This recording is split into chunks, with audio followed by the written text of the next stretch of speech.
निंदा का मतलब होता है कि किसी की एक बातचीत करना, शिकायत करना। उनके मुख से निष्प्रयास निष्प्रयोजन झूठ ही निकलता है।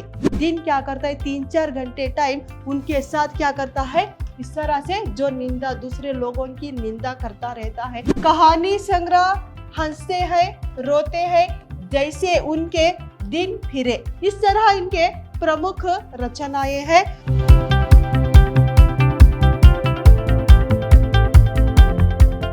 नमस्कार, मैं हूं मेहरताज, अति उत्तम विद्याश्रम की हिंदी प्रवक्ता। आज मेरे जितने भी प्रथम पीयूसी के विद्यार्थी हैं, उन सभी को मेरी कक्षा में स्वागत है। तो आपकी जो हिंदी साहित्य वैभव की जो पाठ्यक्रम में जो तीसरी जो कहानी है, जो आपका जो पाठ है, उस पाठ का जो निंदा रस है, हरिशंकर द्वारा लिखी गई निंदा रस पाठ को मैं आप समझाऊंगी।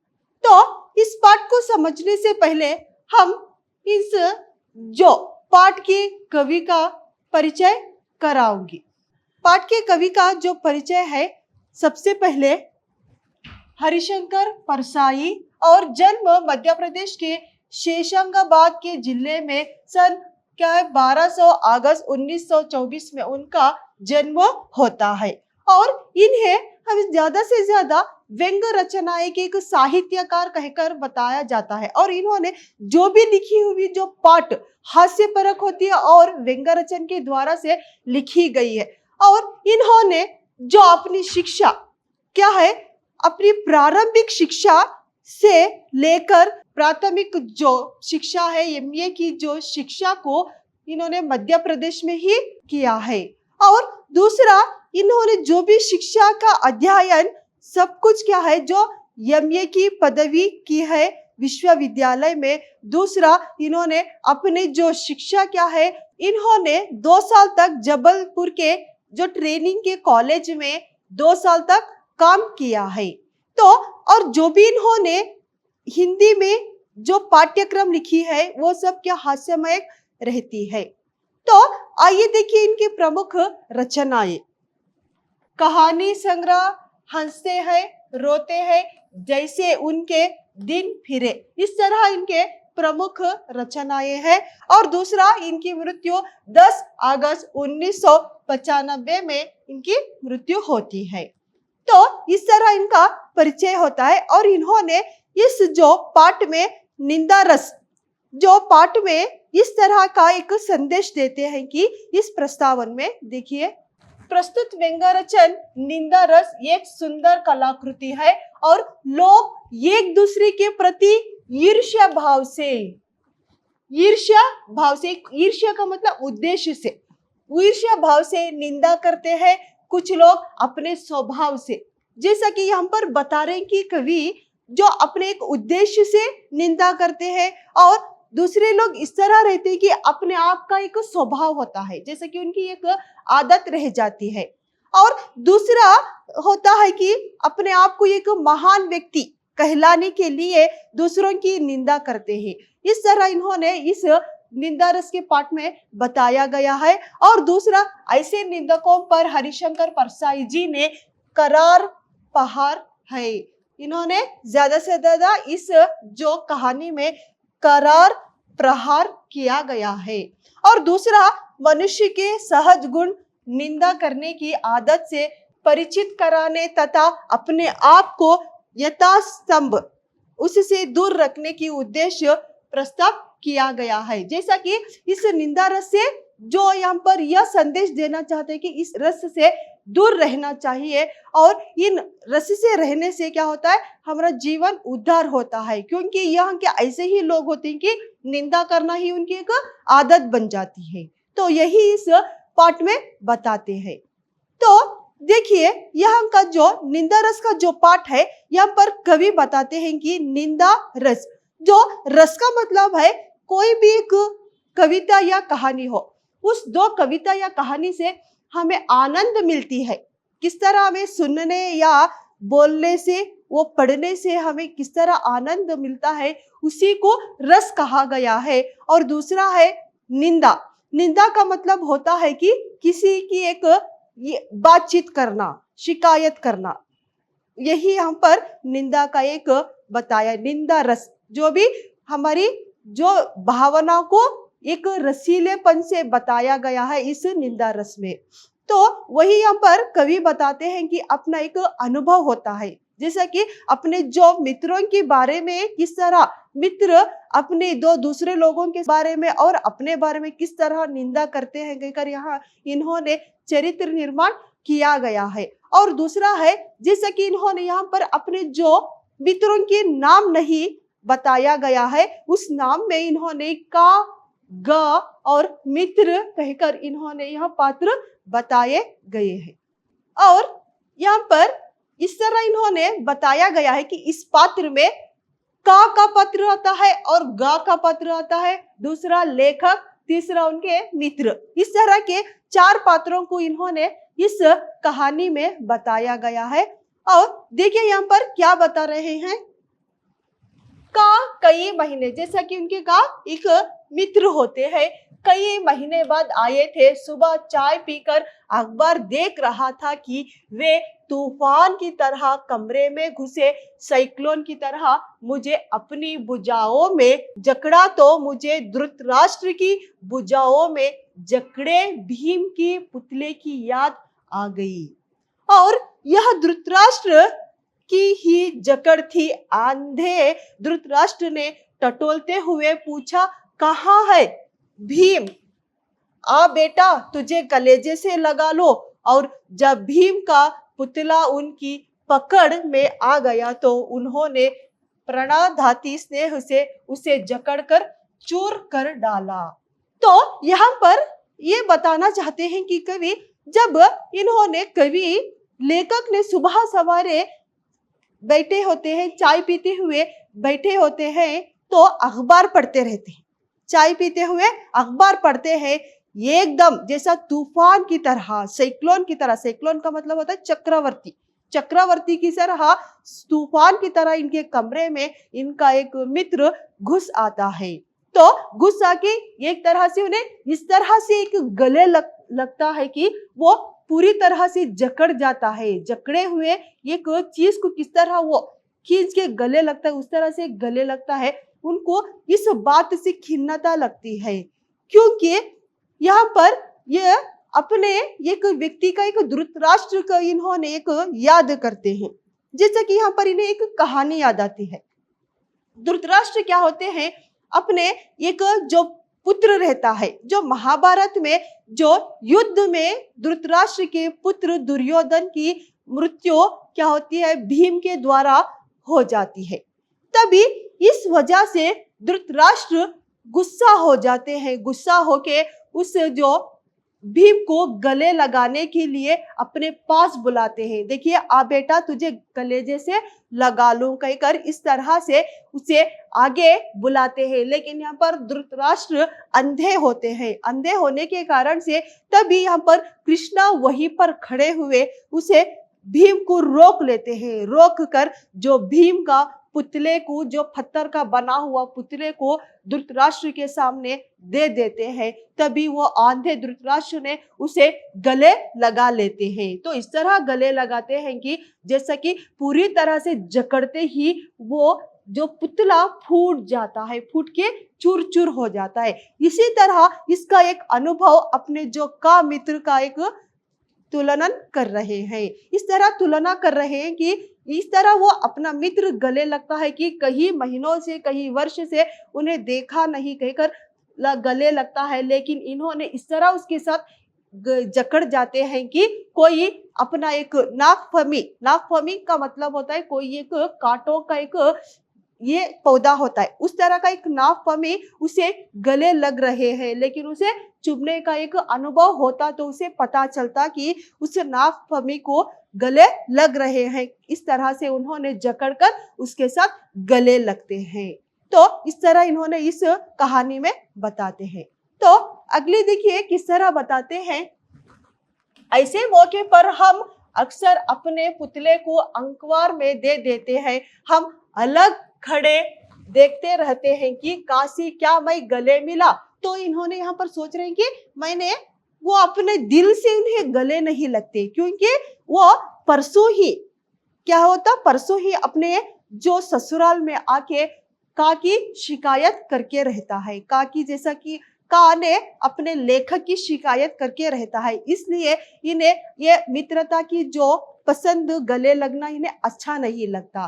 तो यही हम पर इन्होंने बताते हैं, देखिए मैंने अपना पुतला ही उसे दिया और पुतला इसलिए उसकी भुजाओं में सौंप दिया कि मुझे मालूम था कि मैं धृतराष्ट्र से मिल रहा हूँ। तो जैसा कि आपको कहानी मैंने बताई, जैसे कि उन्हें इस तरह जैसा कि मालूम हुआ कि धृतराष्ट्र ही मेरे पास आया है, वही मुझे गले लग रहा है, कहीं कर सोचकर उन्होंने अपना शरीर को जैसा पुतले की तरह एक शरीर को दे देते हैं। पिछली जो रात को एक दिन मित्र ने बताया कि का अपने ससुराल आया है, कहकर इन्हें पता चलता है। तो देखिए यहाँ पर ये बताते हैं कि और गा के साथ बैठकर शाम को 2-3 घंटे तुम्हारी निंदा करता है। जैसा कि उन्होंने रात को ही आए थे, आकर अपने ससुराल में ठहरे हुए थे, ससुराल में ठहकर अपने जो गा के साथ लेखक की शिकायत करते हैं, निंदा करते हैं। तो इसलिए इस लेखक को इस पर खिन्नता आती है, अच्छा नहीं लगता, जैसे कि उसे धृतराष्ट्र की तरह एक गले लगने की एक तरह उन्हें अनुभव होता है। और दूसरा देखिए, सूचना के बाद जब आज सवेरे वह मेरे गले लगा तो मैंने शरीर से अपने मन को चुपचाप खिसक कर दिया और निस्नेह से कंटीली देह उसकी बाहों में छोड़ दी। और भावना के अगर कांटे होते तो उसे मालूम होता कि वह नागफनी को कलेजे से चिपटाए है। छल का धृतराष्ट्र जब आलिंगन करे तो पुतला ही आगे बढ़ाना चाहिए, कहकर यहाँ पर इस तरह बताते हैं। तो देखिए अगले यहाँ पर बताते हैं कि पर वह मेरा दोस्त अभिनय में पूरा है, उसके आंसू भर नहीं आए, बाकी मिलन के हर्षोल्लास के सब चिन्ह प्रकट हो गए। वह गहरी आत्मीयता की जकड़ नयनों से छलकता वह आसीन स्नेह और वह स्नेहिकत वाणी थी। जैसे कि यहाँ पर जब उन्होंने अपने जो मित्र गले लगता है तो वो इस तरह झूठ बोलता है कि मैं ही अभी बस से उतर के सीधा आपके घर आया हूँ, कहकर बताते हैं।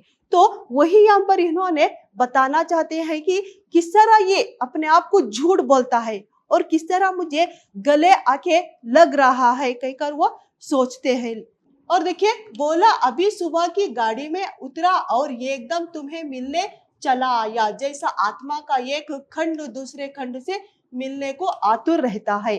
तो यहाँ पर यह बोल रहे हैं कि ये इस तरह का के अपने लेखक से अपने मित्र से बताते हैं कि मैं आज ही सुबह सीधा बस से आया हूँ, आके सीधा तुम्हें मिलने आया हूँ, कहकर गले लगता है। जैसा कि उसके पास कोई रोना, कोई आंख में जो मित्र से मिलने के बाद किस तरह ये आंखों में पानी, संतुष्ट की आंखों में पानी आते, उस तरह का संतुष्ट का आंखों में पानी नहीं था, सिर्फ एक दिखावे की तरह वो आके गले मिलता है और इस तरह से झूठ बोलता है कि मैं अभी से आके आपको मिल रहा हूँ, कहकर बताता है। तो यहाँ पर इन्होंने सोचने लगते हैं कि मेरा मित्र क्या होता है, निंदा के साथ साथ झूठ भी बोलता है, कहकर इन्होंने अपने मित्र का शिकायत करते हैं, इसके बारे में बताते हैं। और दूसरा यहाँ पर मित्र इस तरह बताता है, देखिए आते ही झूठ बोला कमबख्त, कल का आया है, यह मुझे मेरा मित्र बताया गया है। तो पहले ही उन्हें जो गा मित्र इन्हें बताया गया था कि का मित्र अपने ससुराल आया हुआ है। इस झूठ में कोई प्रयोजन शायद उसका ना रहो, कुछ लोग बड़े निर्दोष मिथ्यावादी होते हैं। मिथ्यावादी का मतलब झूठ बोलना, और आदत प्रकृति के वशीभूत हो झूठ बोलते हैं।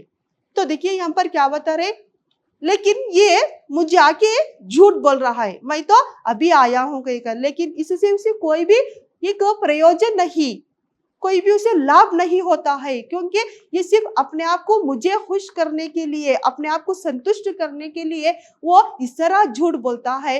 तो इससे कोई भी उसको फायदा नहीं है। जैसे कि इन्होंने एक बात याद रखते हैं कि उन व्यक्तियों में, जो झूठ बोलने व्यक्तियों में वो आदत बन जाती है। वो आदत इस तरह बन जाती है कि अपने आप को क्या होते हैं, महान समझकर सोच लेते हैं, कहकर इन्होंने यहाँ पर बताते हैं। तो आगे देखिए इन्हें क्या याद आता है, उनके मुख से निष्प्रयास निष्प्रयोजन झूठ ही निकलता है। मेरे ये एक रिश्तेदार ऐसे है, तो इन्हें जब जो झूठ बोलने के बाद और एक इन्हें एक याद आ जाती है, कहानी याद आती है कि वो इनका एक मित्र रहते हैं, इनके एक रिश्तेदार रहते हैं। वो रिश्तेदार को जब भी कोई कहां पर वो जाएगा तो वो कभी भी झूठ ही बोलता है, सच नहीं बोलता। जैसे कि देखिए, बंबई जा रहे हैं और उनसे पूछा तो वे कहेंगे कि कलकत्ता जा रहा हूँ। ठीक बात उनके मुंह से निकलती ही नहीं, और काफी बड़ा निर्दोष सहज स्वाभाविक मिथ्यावादी है।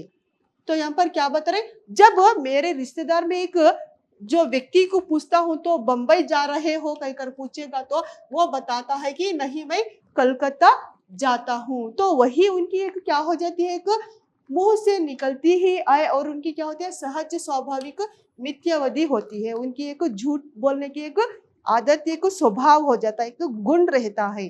कोई भी बात उन्हें सीधे से सीधे पूछ लो, वो कभी भी क्या होता है, अपने आप को महान कहने के लिए और निंदा करने के लिए वो क्या करते हैं, झूठ ही झूठ बोलते हैं। उसी तरह यहाँ मेरा मित्र भी क्या कर रहा है, झूठ बोल रहा है, कहकर इन्होंने इस कहानी का एक चयन करते हैं। और दूसरा देखिए, इस तरह बताते, वहां बैठा कब आए, कैसे हो, वैराग से बात उसने गा की निंदा आरंभ कर दी। तो जब उसने अपने लेखक से मिलते ही इस तरह बातचीत कब आए, कैसे हो कहते ही पीछे ही गा की, जो अपना और एक दूसरा मित्र गा रहता है, उस गा की इस तरह निंदा करता है कि उसकी इस तरह से एक बुराई करते करते वो लेखक ही दंग रह जाते, आश्चर्य हो जाते हैं कि, तो वो सोचने लगते हैं, तो ये गा का इस तरह का एक निंदा बुराई कर रहा है, तो वो कल गा के साथ मेरी किस तरह की एक बुराई करता होगा, कहीं कर वो सोचकर आश्चर्य हो जाते हैं। और ऐसी ही काली तस्वीर मेरी गा के सामने इसने कल शाम को खींची होगी, कहकर सोचता है। तो ये निंदा करने वाले व्यक्ति इस तरह होते हैं कि जो बात किसी की मिल जाए, किसी की व्यक्ति के बारे में जब पूछ लिया जाए तो उसका इतना लंबा खींच के बताते हैं कि जो निंदा करने में उन्हें फुर्सत ही नहीं मिलती। इस तरह से वो आरामदायक के साथ साथ उनकी पूरी तरह से उसका जातक ही बता देते हैं। इस तरह के एक निंदक के व्यक्ति होते हैं, कहकर अपने का मित्र के बारे में इन्होंने बताते हैं। तो आगे देखिए, इस तरह बताते हैं, अद्भुत है मेरा यह मित्र, उससे पास दोषों का कैटलॉग है।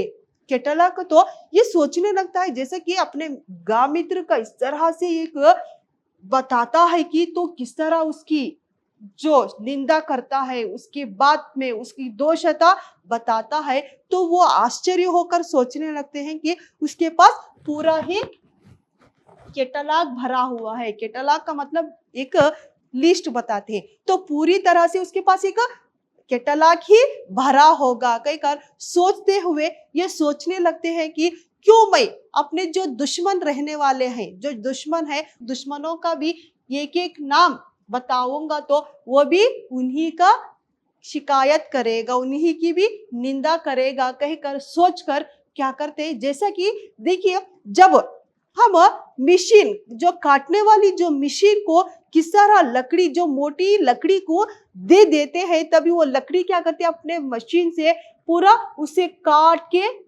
दे अलग करके देती है। उसी तरह निंदा करने वाले व्यक्ति भी किसी का एक एक नाम बताए तो भी उसकी तरह एक बड़ा एक क्या करते हैं, लिस्ट ही बना देते हैं, कैटलॉग ही बनाकर दे देते हैं। उसी तरह इन्हें सोचने लगे कि अपने दुश्मन जैसे मित्र है, दुश्मनी के जो व्यक्ति हैं, उन्हीं का भी नाम एक एक तरफ से दे दूं, कहकर सोचकर उन्हें हर व्यक्ति का नाम बताते जाते हैं। तो क्या एक एक करके खिसक गए और वहां उन्हें कटाता गया, और कैसा आनंद था कि दुश्मनों को रण क्षेत्र में एक के बाद एक काट कर गिरा हुए देखकर योद्ध को ऐसा ही सुख होता है।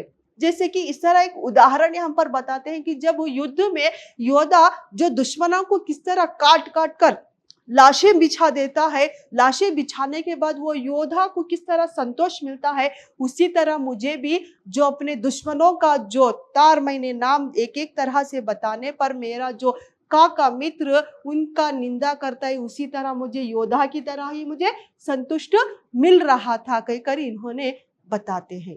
तो आगे देखिए, मेरे मत में गत रात्रि के उस निंदक मित्र के प्रति मैल नहीं रहा और दोनों एक हो गए। तो इस तरह इन्हें जब अपने मित्र का जो अपने दुश्मनों की निंदा करता है, इस तरह की निंदा करता है कि मित्र उसके साथ जुड़ जाते हैं, उसके साथ संतोष लेना चाहते हैं, क्योंकि यहाँ पर ये बताना चाहते हैं कि जब निंदा करता है व्यक्ति, वो निंदा के साथ साथ दूसरा जो व्यक्ति निंदा सुनने वाला व्यक्ति भी क्या होता है, उसके साथ संतुष्ट जो मिलन हो जाता है कि तो कोई भी चीज उसे दिलचस्पी नहीं होती। तो इसी तरह यहाँ पर जो दुश्मनों की जो तार लगाई हुई इसका मित्र को वो इस तरह संतुष्ट हो गए कि हर एक बात भी उसे अच्छी लगने लगी और उसके साथ में मिलके दूसरों की भी निंदा करने में वो जुड़ गए। और दूसरा देखिए, वेद तो रात्रि के अंधकार में ही मिटता है, दिन के उजाले में वेद स्पष्ट हो जाते हैं।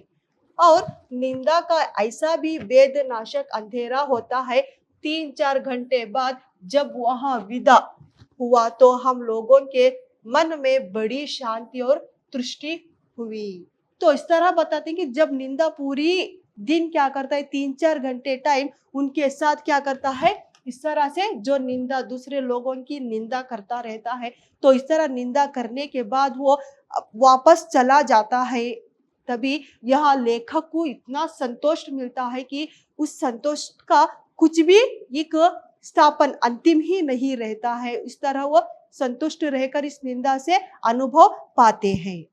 और दूसरा देखिए, यहाँ पर बता रहे निंदा की ऐसी ही महिमा है, 2-4 निंदकों को एक जगह बिठाकर निंदा निम्न देखिए और तुलना कीजिए कि 2-4 ईश्वर भक्तों से जो राम धुन लगा रहे। तो यहाँ पर ये बताना चाहते हैं कि तो निंदा एक इस तरह रसीलापन होता है कि इस तरह एक रस, तो इस तरह एक अनुभव का जैसा आनंद मिलता है कि कोई भी जो व्यक्ति निंदा करने वाले व्यक्ति के साथ और दूसरा भक्त संतों के साथ तुलना करेंगे तो यहाँ पर निंदा करने वाला व्यक्ति ही जीत जाएगा, क्योंकि निंदा का जैसा इस तरह का एक वो बताते हैं कि दूसरे व्यक्तियों का जो भक्त जो दूसरे व्यक्ति है उस भक्त संतों को छोड़कर यह निंदा करने व्यक्ति वालों की तरफ ज्यादा से ज्यादा क्या करते हैं, अनुभव पाते हैं।